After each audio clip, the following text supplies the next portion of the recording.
Je voudrais dire quelque chose concernant Facebook. Si vous trouvez mon nom sur Facebook, ce n'est pas moi. C'est quelqu'un qui a créé une fanpage où mon nom a été inscrit.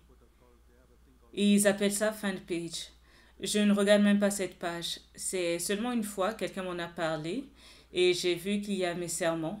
Rien de mauvais, mais je ne corresponds pas avec les gens sur Facebook.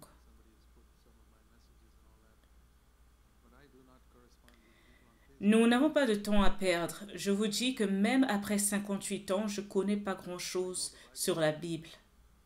Je ne connais pas grand-chose. Je n'ai même pas assez de temps pour lire le livre de Dieu. Combien de fois Facebook? Je veux que ma vie ait une valeur éternelle. Le temps est court et je l'ai dit quand j'avais 20 ans et je le dis maintenant que j'ai bientôt 80 ans. Le temps est court. Concentrez-vous sur Dieu sans distraction. C'est un verset que j'ai écrit dans ma Bible à l'âge de 20 ans. Ça vient de 1 Corinthiens chapitre 7. Deux versets que j'avais jumelés. 1 Corinthiens chapitre 7,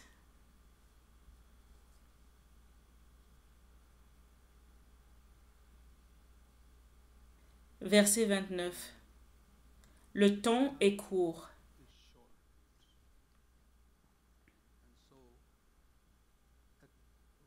Verset 35. Attachez-vous au Seigneur sans tiraillement. J'avais inscrit ces deux versets ensemble dans ma Bible. Le temps est court. Attachez-vous au Seigneur sans tiraillement.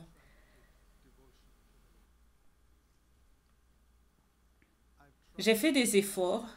Je n'ai pas toujours réussi.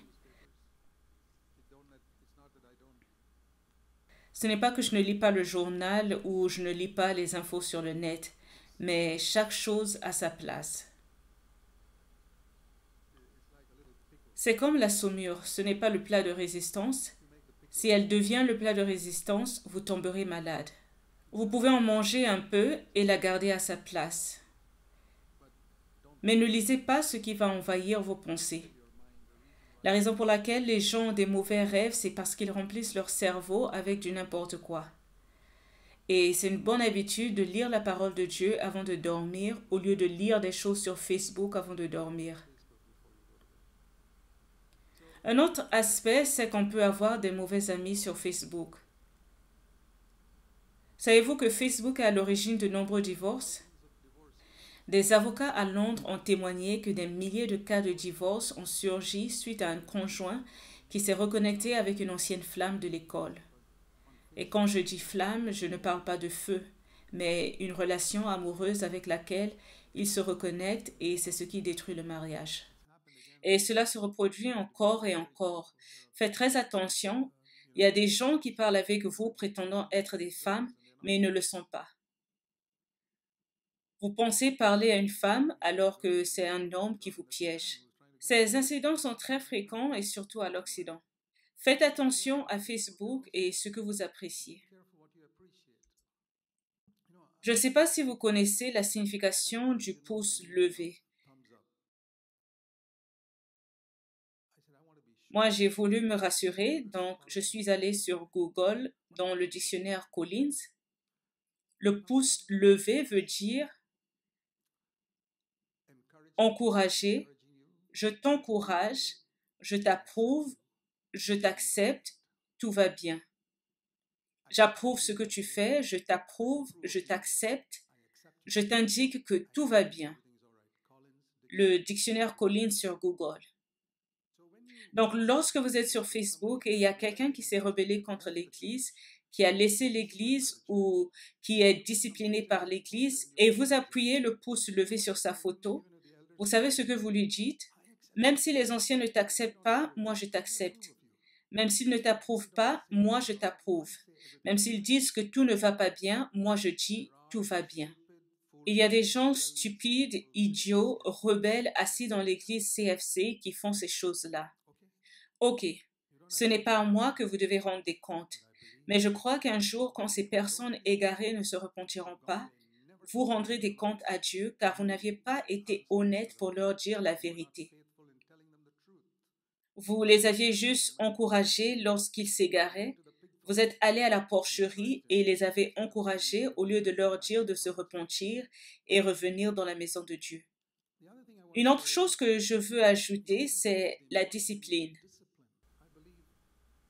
Je crois que la discipline est extrêmement nécessaire dans la vie des chrétiens, mais peu la désirent.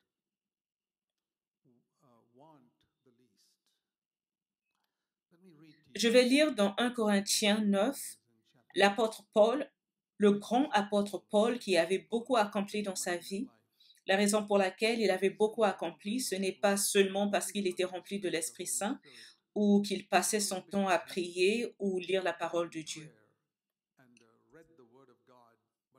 mais aussi parce qu'il disciplinait son corps. Verset 27, 1 Corinthiens 9, 27. Je traite durement mon corps, c'est-à-dire mes yeux, surtout ma langue, et je le tiens assujetti. Une autre traduction dit, je ne permets pas à mon corps de faire ce qu'il veut, mais je lui impose ce qu'il doit faire. Connaissez-vous la différence entre ce que votre corps doit faire et ce qu'il veut faire? Ce que vos yeux veulent voir et ce qu'ils doivent voir? Ce que votre langue veut dire et ce qu'elle doit dire? Moi, j'ordonne à mon corps ce qu'il doit faire, pas ce qu'il veut faire. Voilà ce qu'on appelle la discipline en termes simples. Et si vous n'êtes pas discipliné, peu importe que vous ayez le don de langue ou soyez rempli du Saint-Esprit, je vous dis que vous n'aurez pas la victoire au dernier jour. Parce que Paul dit, et Paul était mieux que nous tous, il dit, si je ne traite pas mon corps durement, si je ne force pas mon corps de faire ce qu'il doit faire, j'aurais prêché aux autres et serais disqualifié à la ligne d'arrivée. Il fait référence à une course. C'est du verset 24 au-delà. Il y a des gens qui violent les règles de la course durant les Jeux olympiques et quand ils arrivent à la ligne d'arrivée, ils pensent qu'ils sont premiers, mais le juge leur dit « Non, non, non, non, non, tu as été disqualifié en chemin, désolé.